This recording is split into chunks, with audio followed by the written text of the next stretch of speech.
Broadway ਤੁਹਾਡੇ विदेश जाने ਦੇ ਸੁਪਨਿਆਂ ਨੂੰ ਦੇਵੇਗਾ हकीकत ਦੀ उड़ान। नमस्कार दोस्तों, मैं अमरशीद ब्रॉडवे इमिग्रेशन सर्विसेज से लगातार कोशिश इस चैनल के जरिए यूएस स्टडी वीज़ा को लेके हर लेटेस्ट इंपॉर्टेंट अपडेट आपसे शेयर करते रहें। तो यूएस के लिए सबसे बड़ी खबर यह है कि 2023 में उन्होंने सबसे ज़्यादा वीज़ा इशू किए हैं आज तक के यूएस के इंडिया के वीज़ा की हिस्ट्री के हिसाब से, और 2022 के मुकाबले उन्होंने डबल वीज़ास इशू किए हैं। अब आगे आने वाला जो सिलसिला है वो 2024 है, जिसके लिए उन्होंने 2.5 lakh appointments already advancely open कर दिए हैं स्टूडेंट्स के लिए।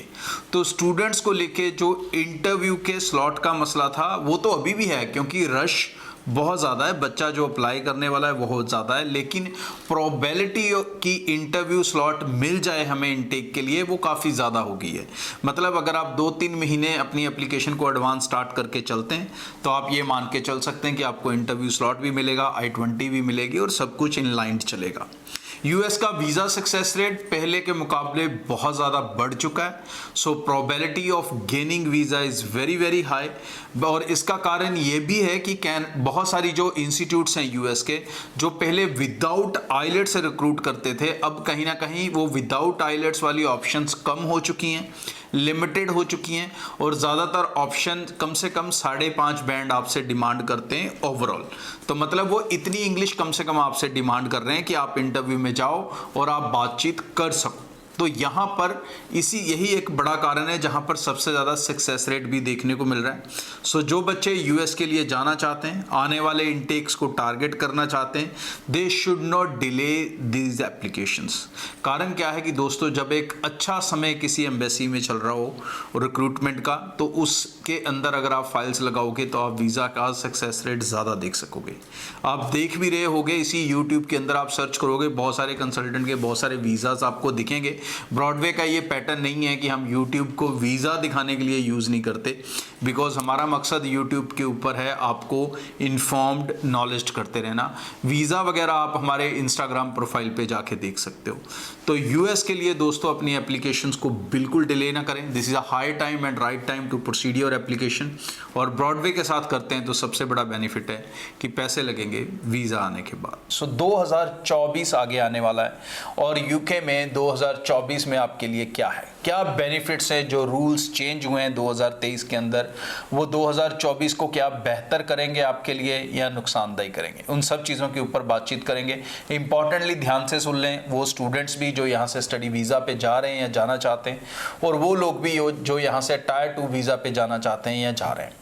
तो यूके के अंदर जो चेंजेस आई हैं, वो कुछ चेंजेस आई थी वर्क परमिट टायर 2 कैटेगरी को लेके, कुछ चेंजेस आई थी एम्बेसी फीसिस बढ़ गई थी उसे लेके, एंड थर्ड चेंजेस आई थी जो स्टडीज़ का साथ स्पाउस वीज़ा मिलता था वो बंद हो गया है। तो अब 2024 कैसा रहेगा? अब स्पाउस वीज़ा बंद होने से बहुत बड़ा अफेक्ट नहीं होगा, क्योंकि जो लोग स्पाउस वीज़ा पे जाना चाहते थे वो अब स्टडी की जगह टायर 2 वीज़ा के ज़रिए वहाँ पर जा सकते हैं। तो कोई मेजर इम्पैक्ट नहीं पड़ेगा, वीज़ा कैटेगरी बदल जाएगी। उसका भी बेनिफिट ये रहेगा कि आप डायरेक्ट वर्क परमिट पे जा रहे हो, तो दैट मीन्स आप पीआर के लिए भी जल्दी आगे बढ़ जाओगे, आपको ज़्यादा लटकना नहीं पड़ेगा। जो स्टूडेंट्स जा रहे हैं उनके लिए अपॉर्चुनिटी ये बन जाती है, क्योंकि अब स्पाउस नहीं जा रहे हैं स्टूडेंट्स के, तो एक मार्केट में आपके लिए स्पेस, जॉब अपॉर्चुनिटीज़, कंपटीशन, उसमें रिलैक्सेशन आपको मिलेगा, और कहीं ना कहीं आप बेहतर करियर अपॉर्चुनिटीज़ वहाँ पर बना सकेंगे। क्योंकि ये स्पाउस सिर्फ इंडिया से नहीं पूरे वर्ल्ड से बंद हुआ है, तो बहुत बड़े नंबर्स वो जो हैं वो कम हो जाएंगे, और आप वहाँ पर अपनी कहीं ना कहीं जॉब अपॉर्चुनिटीज़ ज़्यादा क्रिएट कर सकोगे। उम्मीद है अगले साल यूनिवर्सिटीज़ कुछ ना कुछ रिलैक्सेशन स्कॉलरशिप्स को भी लेके आएंगी, क्योंकि कहीं ना कहीं अब बच्चों की एडमिशन कम होगी, तो वो उसे अट्रैक्ट करने के लिए कोई ना कोई बेनिफिट्स आपके लिए ज़रूर ओपन करेंगे। तो ऐसी पॉसिबिलिटीज़ 2024 में बन सकती हैं। सबसे बड़ा बेनिफिट यूके एक देता ही है कि आप बहुत सारे प्रोफाइल्स यहाँ से विदाउट आइलेट्स, विदाउट पीटी, इन सब के बिना जा सकते हैं, तो वो ऑप्शंस आपके लिए कंटिन्यू रहेंगी। हाँ, एक चीज़ है कि जो बच्चे जनवरी 16 से पहले फाइल लगा लेंगे उनका IHS प्रेजेंट रूल के हिसाब से जाएगा और 2024 16 जनवरी से IHS बढ़ने की उम्मीद है। अगर ये बढ़ जाता है तो कहीं ना कहीं यूके जाने का जो एक्सपेंस है वो 1 से लेके 2 लाख तक बढ़ सकता है। डिपेंड आप कौन से वीज़ा के लिए जा रहे हो, कौन सी कैटेगरी में जा रहे हो, कितने साल के वीज़ा के लिए जा रहे हो, ये सब चीज़ें IHS को इम्पैक्ट करती हैं।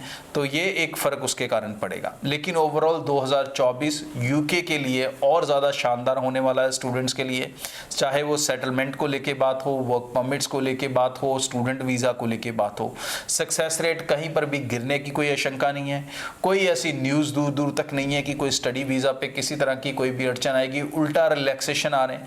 शायद कुछ प्रोग्राम्स ऐसे भी यूनिवर्सिटीज़ ओपन कर रही हैं जो रिसर्च प्रोग्राम होंगे जिसमें दोबारा से स्पाउस जा सकेगा जो प्रेजेंटली नहीं जा सकता है, और ऐसी पॉसिबिलिटीज़ बन रही हैं। तो यूके के अंदर जो लेबर शॉर्टेज है वो कहीं ना कहीं उसको फिल करने के लिए अल्टरनेटिव वे से चीज़ें चलती रहेंगी। सो निश्चिंत बेफिक्र होकर 2024 में यूके टारगेट करें और अपनी एप्लीकेशंस को जल्दी से जल्दी लगा लें, ताकि अगर हो सके तो 16 जनवरी से पहले चले जाए। उसका बेनिफिट है कि आपका लाख 1.5-2 लाख का IHS का बेनिफिट हो सकता है। सो तुरंत ब्रॉडवे टीम से मिलें, अपने प्रोफाइल्स को लेकर डिस्कस करें, study visa, tyre 2 visa, spouse visa के लिए, और अपने कन्फ्यूजन को दूर करके निश्चिंत होकर अप्लाई करें, क्योंकि पैसे आपने देने हैं वीज़ा लगने के बाद। Thank you. ब्रॉडवे ਤੁਹਾਡੇ ਵਿਦੇਸ਼ ਜਾਣ ਦੇ ਸੁਪਨਿਆਂ ਨੂੰ ਦੇਵੇਗਾ ਹਕੀਕਤ ਦੀ ਉਡਾਨ।